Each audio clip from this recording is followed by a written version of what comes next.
भारत भर में अनेक ऐसे किले हैं जिन्हें हम जैसा देखते हैं वैसा ही पाते हैं, लेकिन यह कहानी है उस रहस्यमयी किला की जिसकी विशेषता इतनी डरावनी है कि अनेक लोग इसे सुनकर ही यहाँ जाने के बारे में सोचते तक नहीं। बावजूद इसके यहाँ सैलानियों की भीड़ लगी रहती है। इस किला की विशेषता यह है कि 12 किलोमीटर दूर से किले की आकृति को स्पष्ट रूप से देखा जा सकता है, लेकिन जैसे जैसे आप किले के नजदीक आते हैं किला वैसे वैसे गायब होने लगता है। नजदीक पहुंचने के बाद तो जैसे कुछ समझ पाना ही मुश्किल होता है कि जो दूर से देखा था क्या हम वही हैं। इतना ही नहीं, इस किले की कहानियां भी डरावनी हैं। स्थानीय निवासी इस किले के बारे में बताते हैं कि अनेक वर्ष पूर्व इस किले में घूमने के लिए आई पूरी की पूरी बारात गायब हो गई थी, जिसके बारे में अब तक कोई सुराग नहीं मिल सका है। हम बात कर रहे हैं बुंदेलखंड के टीकमगढ़ जिले में स्थित गढ़कुंडर किला की।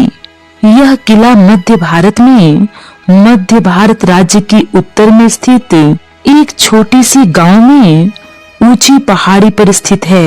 यह पहाड़ी ओरछा से सिर्फ 70 किलोमीटर दूर है। यह मध्य प्रदेश में विरासत के किलों में से एक है। इस किले का प्रेम, लालच और भयानक तोड़फोड़ का एक महान इतिहास है। गढ़कुंडर के इतिहास में प्रमुख व्यक्ति नागदेव और रूपकुंवर हैं। उनकी प्रेमिका की कहानियां अभी भी बुंदेलखंड के गीतों में है। यह किला इस तरह से स्थित है कि 12 किलोमीटर दूर से यह नग्न आंखों से दिखाई देता है, लेकिन इसके करीब पहुंचते ही यह विहीन दिखाई देता है और इसे ढूंढना मुश्किल हो जाता है। 1539 ईस्वी तक राज्य की राजधानी का इस्तेमाल किया गया था। बाद में राजधानी को बेतवा नदी के तट पर ओरछा स्थानांतरित कर दिया गया था। कहते हैं कि बहुत समय पहले यहाँ एक गांव में एक बारात आई थी जिसमें करीब 60-70 लोग शामिल थे और वो सभी बाराती गढ़कुंडर के किले में घूमने गए थे। बताया जाता है कि बाराती किले में घूमते घूमते वहाँ चले गए थे जहाँ कोई नहीं पहुँच सकता। यह किला की जमीन के भीतर का हिस्सा बताया जाता है। इसके बाद बाराती वापस ऊपर नहीं आ सके। इस तरह पूरी की पूरी बारात यहाँ गायब हो गई थी। बताया यह भी जाता है कि इस घटना के बाद जमीन से जुड़े दरवाजों को बंद कर दिया गया था। गढ़कुंडार के रहस्यों के बारे में वहाँ के ग्रामीणों द्वारा और अधिक तो नहीं बताया गया, लेकिन इशारों इशारों में इतना जरूर कह दिया गया कि किला रहस्य से भरा हुआ है। गढ़कुंडार किला 7 मंजिला है। किले के बीचों बीच एक बड़ा दलान है और वहाँ भी कुंड जैसा कुछ बना है जिसमें कुछ गुप्त द्वार जैसा है।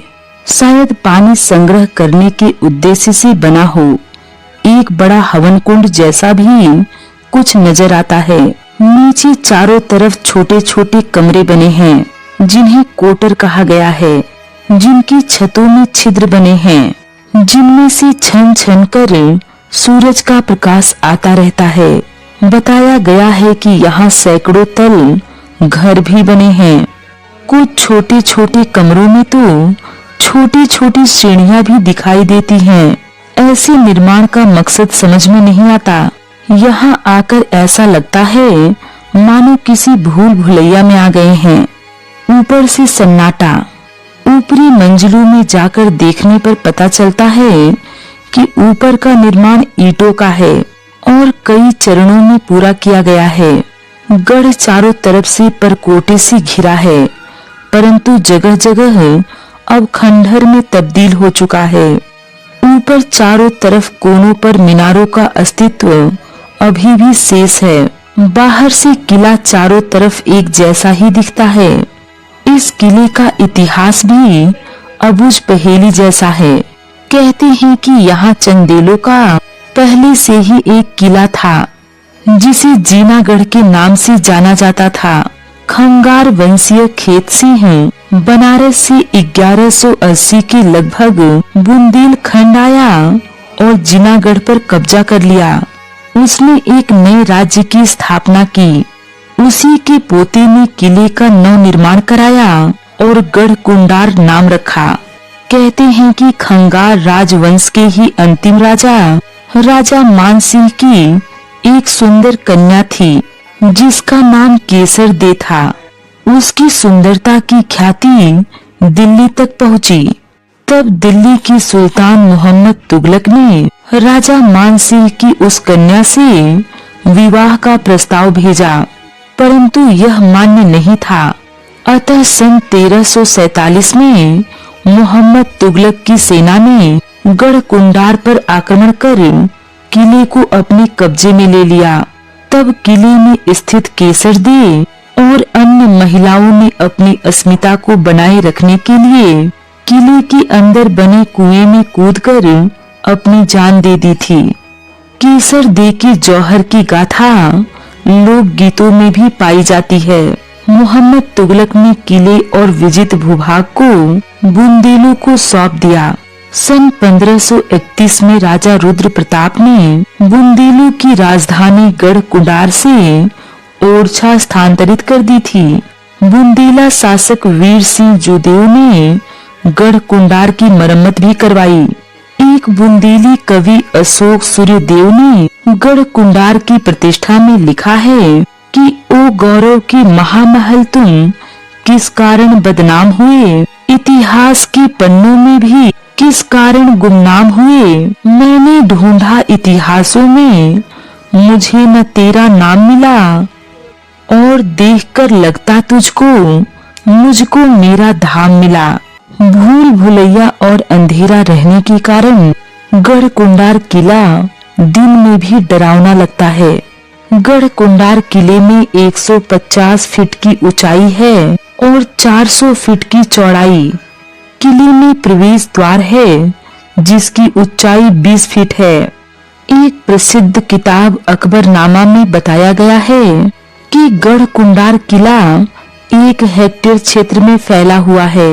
यह किला इस तरह से डिजाइन किया गया है कि यहाँ नए आए आगंतुकों के लिए यह किला एक पहेली बना रहे। किला एक खुला विशाल आंगन के आसपास बनाया गया है। यह किला रेत पत्थर से बना हुआ है जो स्थानीय क्षेत्र में आसानी से उपलब्ध है।